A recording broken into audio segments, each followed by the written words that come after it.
de manifestations qui ont amené des morts. Je voudrais rappeler que dans le monde entier, pour défendre la démocratie, des gens manifestent. Je voudrais rappeler qu'ici au Sénégal, de 2012, en 88, en 93, toujours des gens se sont levés, se sont battus pour la démocratie sénégalaise. Certains ont même parlé du nom du Premier ministre ou du chef de l'État. Certains même ont parlé du PASTEF en disant que nous avons appelé à manifester. Oui, nous avons appelé à manifester, comme la Constitution nous le permet. L'article 8 de la Constitution nous autorise à manifester. Ce n'est pas parce que nous manifestons que nous méritons la mort. Ce n'est pas parce que nous manifestons que nous devons être abattus. À Paris, dans la capitale française, des gens ont manifesté, ont pillé, ont saccagé. Est-ce que c'est pour autant qu'ils ont été tués? Non. Aucune explication ne peut justifier la mort d'hommes, de jeunes, de nos enfants, de nos fils, de nos frères. La honte voudrait que ceux qui se sont tués, se sont terrés, se sont cachés pendant qu'on tuait nos frères, la décence voudrait que cela se taise aujourd'hui.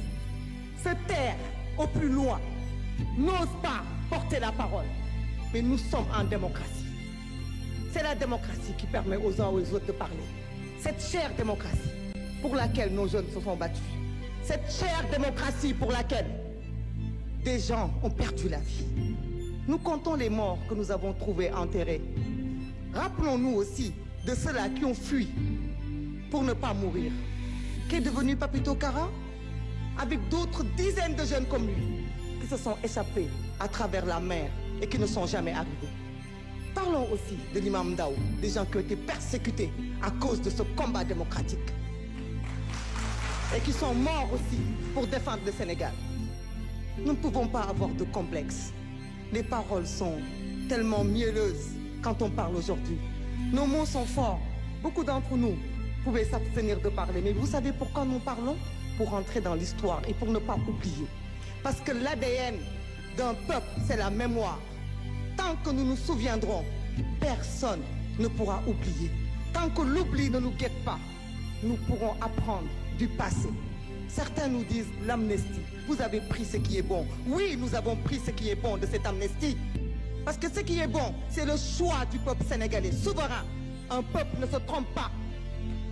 On ne peut pas jeter l'amnistie. Parce que jeter l'amnistie, c'est revenir sur la décision du peuple souverain d'avoir élu le président Bassirou Diomaye Faye emprisonné arbitrairement. Et ça, nous ne le ferons pas, par respect au peuple sénégalais, qui a voté massivement, qui nous a donné cette majorité. Par contre, nous renions tout ce qui est mauvais de cette amnistie. Ce que vous-même n'osez pas affronter. Dites-nous ici si vous êtes d'accord que les crimes de sang fassent partie de cette amnistie. Dites-nous ici si vous êtes d'accord que les tortures fassent partie de cette amnistie. Vous n'osez pas l'affirmer. Par contre,